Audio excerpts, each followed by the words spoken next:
എന്ത് വില കൊടുത്താലും ഒരു സമത്വ സൗഹൃദം സ്ഥാപിക്കുകയും ചെയ്യും. வாழ்க பெரியாரி புகழ், வாழ்க பெரியாரி புகழ். நன்றி.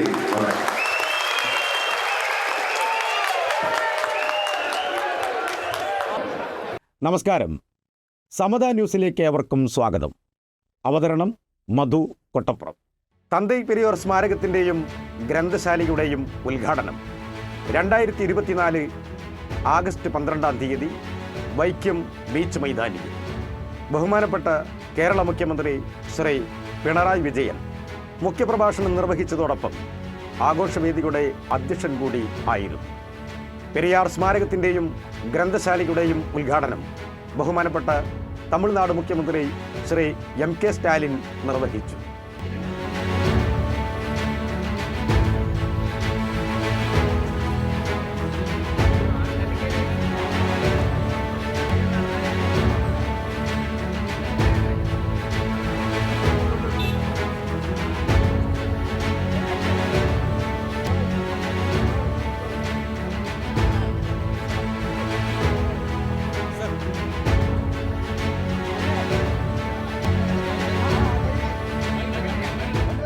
ജാതിയുടെ പേരിൽ മനുഷ്യൻ പീഡിപ്പിക്കപ്പെടുന്ന കാലത്തോളം പെരിയാറിൻ്റെ സ്മരണ ഇന്ത്യൻ രാഷ്ട്രീയത്തിൽ ഒരു സമരം തന്നെയാണ്. വൈക്കം വീരൻ നമ്മെ ക്ഷൂദ്രരായും അഗസ്തിതരായും കാണുകയും മറ്റു ചിലരെ ഉന്നത കുലജാതരായ ബ്രാഹ്മണരായി പരിഗണിക്കുകയും ചെയ്യുന്ന ഒരു വ്യവസ്ഥിതിയുണ്ടെങ്കിൽ ആ വ്യവസ്ഥിതിക്ക് ഉത്തരവാദികളായ ദൈവങ്ങളെ വേരോടെ പിഴുതെറിയുക തന്നെ വേണം. തമിഴ് ജനതയുടെ സ്വാഭിമാനത്തിൻ്റെയും ദ്രാവിഡ രാഷ്ട്രീയത്തിൻ്റെയും മുഖമായി മാറിയ ഇ.വി. രാമസ്വാമി എന്ന പെരിയാറിൻ്റെ വാക്കുകളാണ് ഇത്. ഉത്തരേന്ത്യയിൽ ബ്രാഹ്മണ മേധാവിത്വത്തിനെതിരെ ദ്രാവിഡ ദേശീയതയിലൂന്നിയ സാംസ്കാരിക പ്രതിരോധങ്ങൾക്ക് നേതൃത്വം നൽകിയ ഇന്ത്യൻ രാഷ്ട്രീയത്തിൽ വേറിട്ട വഴികൾ തെളിയിച്ച നേതാവായിരുന്നു പെരിയാർ. പെരിയാർ എന്ന പേര് തമിഴ്നാടിൻ്റെ നവോത്ഥാന പ്രസ്ഥാനങ്ങളുടെ പര്യായമാണ്. ആ ജീവിതകഥ തമിഴ് ദ്രാവിഡ രാഷ്ട്രീയത്തിൻ്റെ ചരിത്രവും. 1879 സെപ്റ്റംബർ 17 ഈറോഡ് വെങ്കടപ്പ രാമസ്വാമി എന്ന പെരിയാറിൻ്റെ ജനനം. മതവിശ്വാസിയായാണ് വളർന്നത്. യുവാവായിരിക്കെ 1904 കാശി വിശ്വനാഥ ക്ഷേത്രത്തിലേക്ക് നടത്തിയ ആ യാത്രയിൽ കണ്ട കാഴ്ചകൾ അദ്ദേഹത്തിൻ്റെ ഉള്ളിൽ പോറലുകൾ ഏൽപ്പിച്ചു. ക്ഷേത്രത്തിലെ സൗജന്യ ഊട്ടുപുരകളിൽ പ്രവേശനം ലഭിക്കാതിരുന്ന അബ്രാഹ്മണർ വിശപ്പടക്കാനായി ഉച്ഛിഷ്ടങ്ങൾ കഴിക്കുന്ന കാഴ്ച പെരിയാറിൻ്റെ ഉള്ളിൽ കനലുകൾ വിതറി. തിരിച്ചെത്തിയ അദ്ദേഹം മതം ഉപേക്ഷിച്ചു. നായ്ക്കിറന്ന ജാതിവാൽ മുറിച്ചു മാറ്റി. ദേശീയ പ്രസ്ഥാനത്തിൻ്റെ ഭാഗമായി പ്രവർത്തിക്കുമ്പോഴും വർണ്ണാശ്രമത്തെ അംഗീകരിക്കുന്ന ഗാന്ധിയൻ ആശയങ്ങളോട് ഏറ്റുമുട്ടി. ഒടുവിൽ കോൺഗ്രസ് വിട്ടു. സ്വയമര്യാദ ഇയക്കം എന്ന സ്വാഭിമാന മുന്നേറ്റത്തിന് രൂപം നൽകി. ദളിതരുടെ ക്ഷേത്രപ്രവേശനവുമായി ബന്ധപ്പെട്ട് കേരളത്തിലെ വൈക്കത്ത് നടന്ന ഐതിഹാസിക സമരത്തിലും നേതൃത്വപരമായ പങ്കുവഹിച്ചു.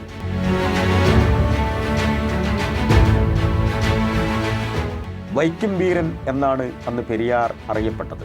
ജാതീയതയ്ക്ക് അതീതമായി ഏവർക്കും വിദ്യാഭ്യാസം, അന്ധവിശ്വാസങ്ങളിൽ നിന്ന് മോചനം, സ്ത്രീകൾക്ക് തുല്യ അവകാശം, ശൈശവ വിവാഹ നിരോധനം, മിശ്രവിവാഹങ്ങൾക്ക് പ്രോത്സാഹനം എന്നിങ്ങനെ ആ കാലത്ത് ആർക്കും ചിന്തിക്കാനാവാത്ത മുദ്രാവാക്യങ്ങൾ മുന്നോട്ട് വെച്ചു.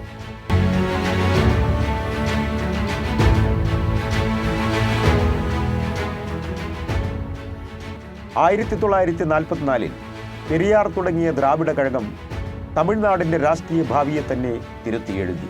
അയ്യരുടെയും അയ്യങ്കാർമാരുടെയും മുതലിയാർമാരുടെയും കൗണ്ടർമാരുടെയും തോട്ടങ്ങളിൽ അടിമപ്പണിയെടുത്ത് കഴിഞ്ഞിരുന്ന കീഴാള ജനതയ്ക്ക് സ്വന്തം കാലിൽ നിവർന്നു നിൽക്കാനുള്ള ധൈര്യം നൽകിയ നേതാവാണ് പെരിയാർ. അങ്ങനെ ദ്രാവിഡ സത്വത്തിൽ അഭിമാനം കൊള്ളുന്ന ഒരു ജനത ഉയർന്നു വന്നു. അനീതിയും പട്ടിണിയും ലോകത്ത് നിലനിൽക്കുന്നതിന് കാരണം ദൈവപ്രീതി ഇല്ലാത്തതിനാലല്ലെന്നും ജാതീയതയാണ് പ്രതിക്കൂട്ടിൽ നിർത്തേണ്ടതെന്നും പെരിയാർ നിരന്തരമായി ആവർത്തിച്ചു. കടവുളില്ലേ കടവുളില്ലേ കടവുളില്ലവേ ഇല്ലേ എന്ന് വീണ്ടും വീണ്ടും പറഞ്ഞുകൊണ്ടേയിരുന്നു.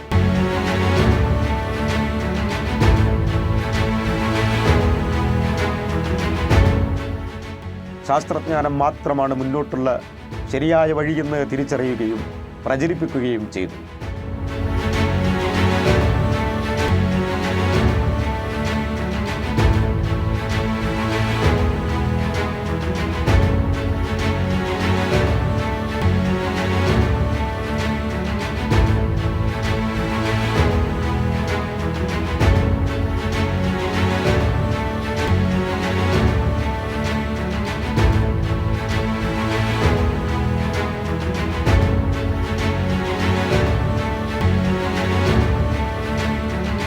1973 ഡിസംബർ 24 തൻ്റെ 94-ാം വയസ്സിൽ മരിക്കുന്നതുവരെ കർമ്മനിരതനായിരുന്നു പെരിയാർ.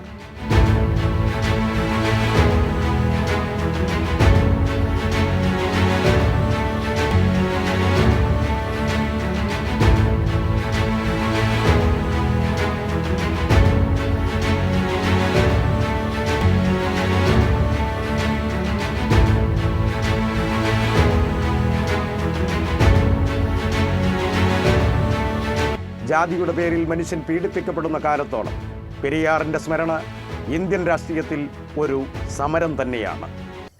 എന്ത് വില കൊടുത്താലും ഒരു സമത്വ സൗഹൃദം സ്ഥാപിക്കുകയും ചെയ്യും. വാഴ പെരിയാരിപ്പുകൾ, വാഴ പെരിയാരിപ്പുകൾ. നന്ദി. ഈ പരിപാടിയിൽ ഇനി നന്ദി പ്രസംഗത്തിനുള്ള സമയമാണ്. അതിനായി കേരള സർക്കാരിന്റെ ചീഫ് സെക്രട്ടറി ശ്രീമതി ശാരദയെ സാദരം വേദിയിലേക്ക് ക്ഷണിക്കുന്നു. മറ്റൊരു എപ്പിസോഡുമായി നമുക്ക് വീണ്ടും കാണാം. നന്ദി, നമസ്കാരം.